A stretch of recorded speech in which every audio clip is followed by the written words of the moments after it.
Good morning, YouTube. Today is Friday, July 12th. It's just a Friday, boys. A good It's just a old Friday. happy Friday. You know what it is? It's a Friday of 11 straight days of mortgage rates moving in the right direction. I don't think we've had 11 straight days of positive mortgage rates all year. So, No, God bless the great USA. God bless it. It looks like all these numbers are starting to come together. The job market is so bad, so weak right now that now even the Fed is saying that is maybe a bigger threat to the economy than inflation. We're trying to get inflation down, but as soon as it comes down, another package is sent over to Ukraine. So who the heck knows what's going to happen there? You mean Putin? What? You mean Putin? Zelensky? Putin? Zelensky Putin? I don't know. I don't know what his name is, Tom. I think any able-bodied human would know what their name is, but we won't go there. But it looks like still September is the time. The Fed and everyone is still kind of planning to maybe have our first rate cut of 2024 and hopefully pave the way for some positivity in 2025. I don't know. What do you guys think? Tom, Anth, I think I agree, actually. Yeah. I mean, it seems like they're setting everything up over the last, everybody knows what's been going on with the election over the last 12, 14 days. And then the rates have magically gone the other way. And it almost seems that they're changing up their perspective on these numbers that they're rolling out even last month with the labor markets and things of that nature. So it finally is moving in the right direction. And I do see, that rate cut coming with how bad the labor market is right now. So that's going to definitely create some positivity for our mortgage rates. And I do think there is going to be some cuts. I read an article, I forget who wrote the article earlier this week, but they're expecting 200 basis points on a cut over the next year. So, that's great for home buyers. I'm no longer going to listen to the Fed, and Anth, I'll let you go after this, on year-long predictions because last December, we were supposed to have 6 rate cuts this year. No, fair enough. But yeah, I finally think that they're reporting accurate numbers. Okay. Anth, what you say? I don't think we're going to see it. I don't know. I don't think we're going to see it until maybe the end of the year, maybe the first meeting of the year next year. Yeah, it's my prediction. I think it's a good prediction, though, Anth. That's solid because it could go that way, no doubt. Yeah, for sure. For sure. They might have the convention rate cut right after, things like that. Hey, my biggest thing is yesterday I was pricing some regular conventional rates and we were back to 6.5 with an APR of like 6.72. So seeing some 6.5 on a base regular conventional loan. It's not 7.5. So, hey, I'll be positive today. What can I say? 100%. No, they been trending in the right direction. So this is all great for people that live in Pittsburgh. Yes. And are dealing with buying a home. So if you're still on the fence, keep your ear to AM chatter from here to the end of the year to see where these rates are heading. But right now, all of the news we're hearing, the trends we're seeing, it's the most positivity I've seen about interest rates literally all year. So that's good news, and we'll keep an eye on that. Moving into our topic today, it's really these pesky condos, man. Ever since, heck, I don't know how many years it's been now. Ever since that condo collapse in the Miami area years ago, Freddie Mac and Fannie Mae came and they made it more difficult, right? They made it more difficult to buy a condo because they want to make sure no more condos collapse.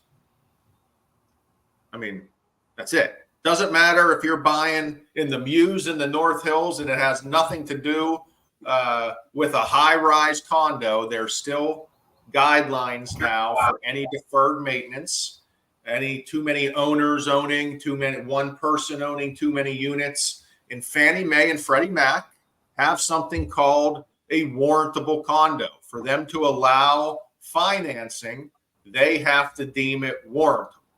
If it's not warrantable, Tom, it's non-warrantable. Non-warrantable, that's bad. That's really going to limit your financing.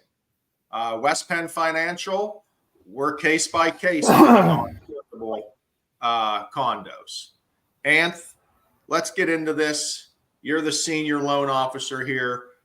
If we tell agents a lot of time, hey, it's a non-warrantable condo, we get it's okay. What do we got to do next? And we got to really hammer this out that if you're a listing agent, you have to figure out what you're listing and if that condo is warrantable or not, and what kind of financing you're going to have to accept in an offer. Yeah, I mean, the questionnaire is going to be very important. And that basically lets the lender know everything about the property on the association side. So getting that done in advance is going to really help the lender actually process and approve that specific condo based on that information. Without it, we don't have all the data. So the unfortunate part is we don't get that, or we can't get that until so far into the transaction. And then if there's a delay, everybody's in an uproar. Well, if you're listing a property, it's part of the sale. So it'd be great if you'd be able to the agent side on the listing could just get that up front. So it's already done. And that paves the way for a smoother transaction. Or if there's issues, we know them in the beginning instead of at the end. Valid. And the misconception is if you hear non-warrantable, you think, oh, well, the buildings aren't falling down. It has nothing to do in a lot of cases with the overall community. It has something to do with, I don't know, Tom, maybe the developer owns more than X amount, 10% of the units, maybe more than 30 or 40% of the units are rented. Like there's things that you're not going to be able to see by there might be a salon in the bottom with a couple post office and other things, and it's too much commercial space for it. Mm-hmm. There's a lot of different factors that could play into that. And it's hard for us to know because we're not capable and able to get to every house here that we're putting in offers on as the loan officer. So we are relying on our real estate partners to know that it's a condo and to get that paper done. That's their job to ask the listing agent, or if they are the listing agent, they need to fill it out themselves and have the HOA president do it. Yeah, because the thing is, we can't make a list. We get this all the time, right? Hey, can you just give us a master list of what's warrantable and not?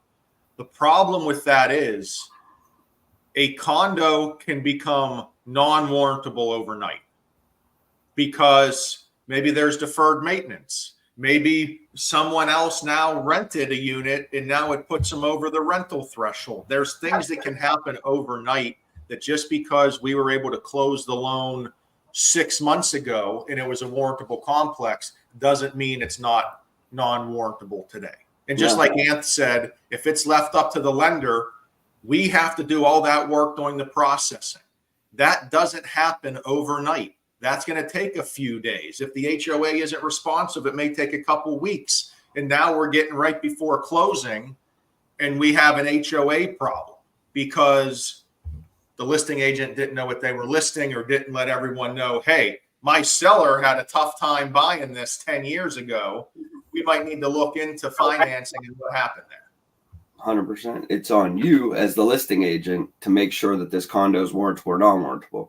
Us as loan officers will work with you to help figure that out. But it is the listing agent's job to let everybody in the party know if it is a warrantable or non-warrantable condo. Yeah. And sometimes the HOA say it's going to cost money to get things. I don't know what to say other than there is a cost to doing business in some cases. But if you leave it up to getting it done during the processing of the loan, if the deal falls apart right before closing, can't blame the lender on that one. We're just trying to collect the information. So that's all I got to say there. Well put. But yes, so it seems like in the Pittsburgh area, we're getting more and more non-warrantable condos.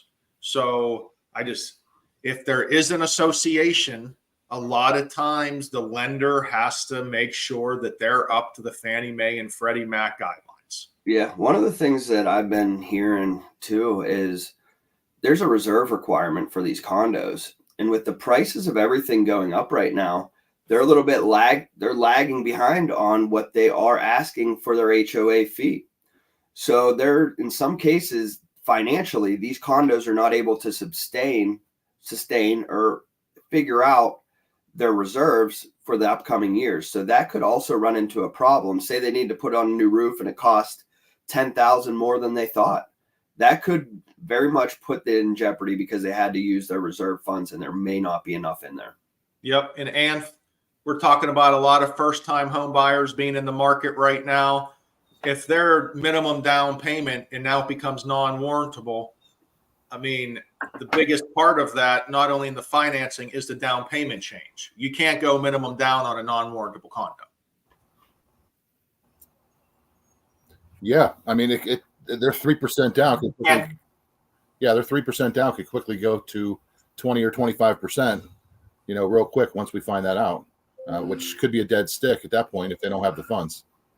Right. Plus, you're talking higher interest rate, harder to find financing. It is definitely more difficult to buy and sell a non-warrantable condo, and that's why we want to keep talking about it because it's coming up more and more in the process. And we don't like anyone working their butts off through a transaction to find out we can't complete the financing, and that may have been something that could have been decided way earlier in the process. 100%. That's all I have today, boys. We went a little long. Happy Friday. Give us a call if you need any updates on interest rates because they are falling. And we will see everyone Tuesday. Later, boys. See ya. See you guys.